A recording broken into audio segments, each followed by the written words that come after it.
Welcome to Good Burger Reviews. I'm here to review a brand new movie streaming on Prime, and it's called Traumatika.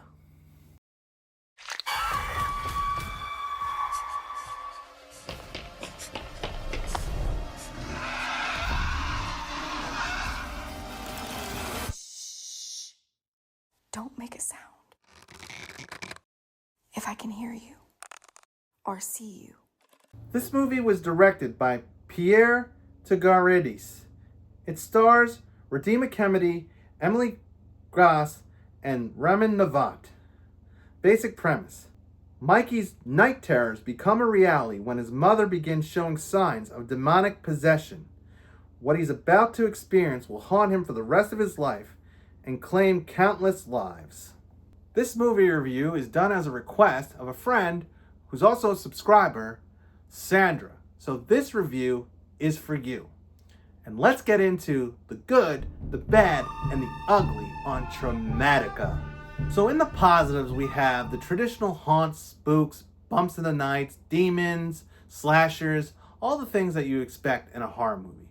It's also filled with some decent gore. There's definitely some intense kills and some serious situations and some serious tension in this one. It features a young boy who has night terrors, who's watching his mom and other relatives of his get possessed by a demon. A demon that seems to stretch back in time all the way to Egypt.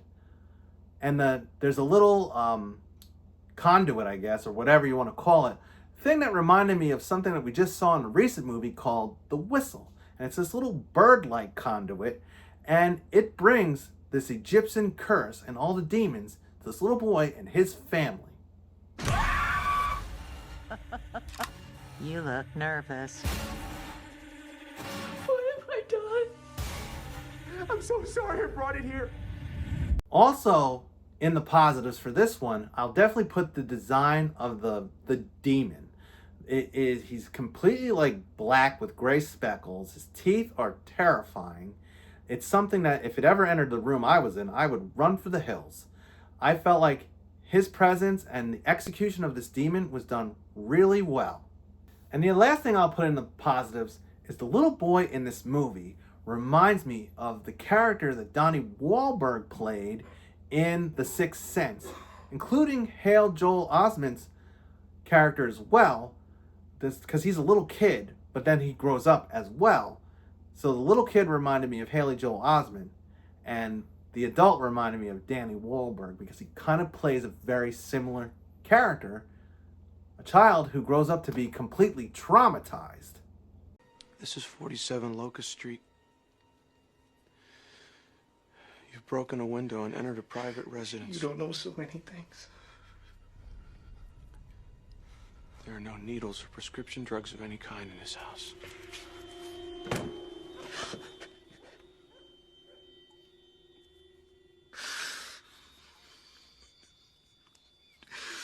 Do you know why you're afraid when you're alone? I do. I do. And I'll let that bring me to what I'm mixed on. And I guess one thing that I'm mixed on is the amount of characters in this movie. It just seems like it's overstuffed with characters who don't get developed that well.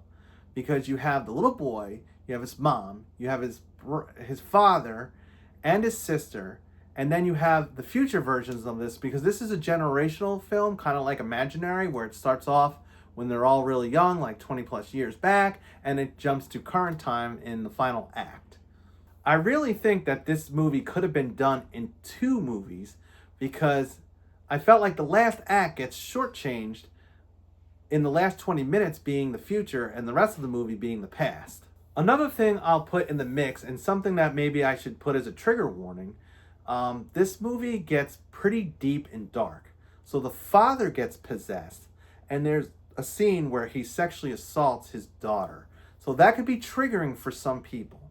And though this movie's called Traumatika, and it's based on traumatizing children, I felt this was extremely gruesome and a very deep topic. And if you're not really looking to get into something that deep, this would be one that you'd want to skip. And then this will bring me to the negatives. So, commonly in the negatives is the characters in this movie, some of them make the stupidest decisions where they could get away from the entity or get away from the other antagonists in this movie, and they don't. And it seems like, the timing, the execution, it doesn't always add up.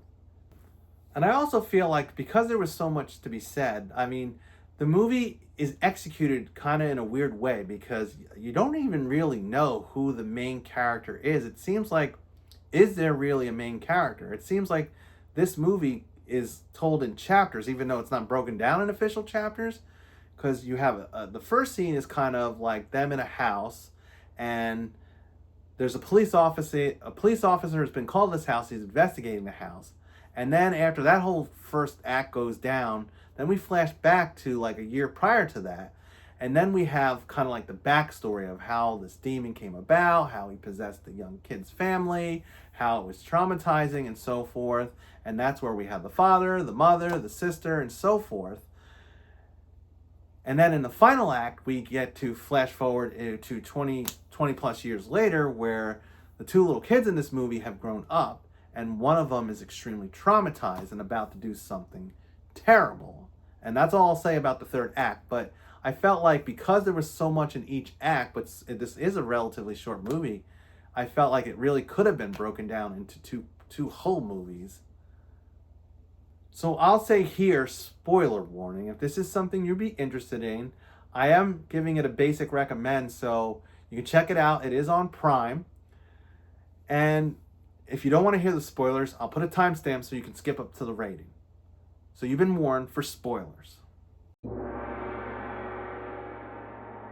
So the only thing I want to talk about in the spoilers is really what goes down in the third act. So you have the two little kids that have grown up, and the one girl is like this TV personality. She's kind of playing this whole Neve Campbell and Sidney Prescott role where she's written a book, there's been a movie and stuff like that.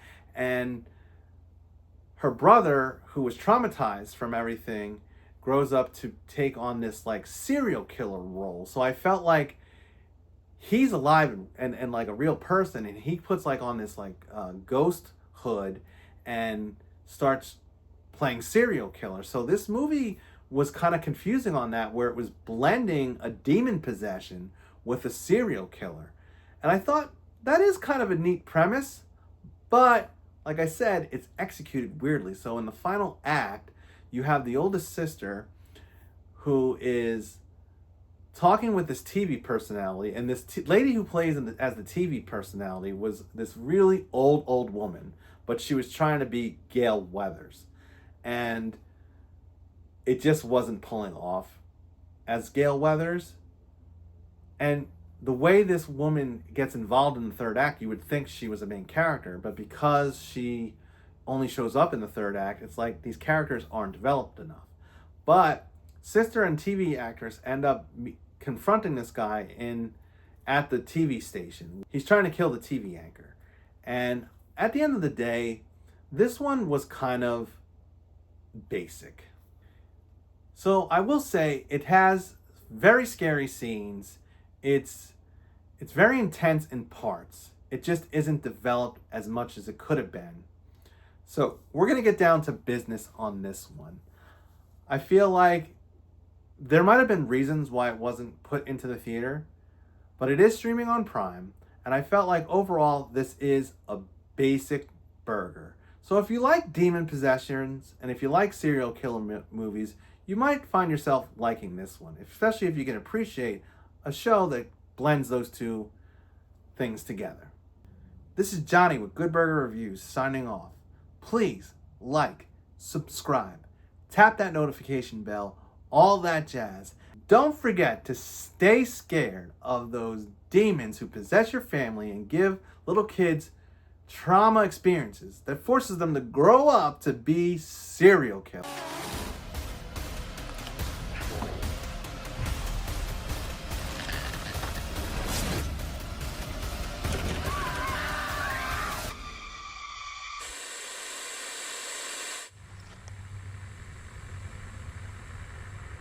Child's in the house. The child.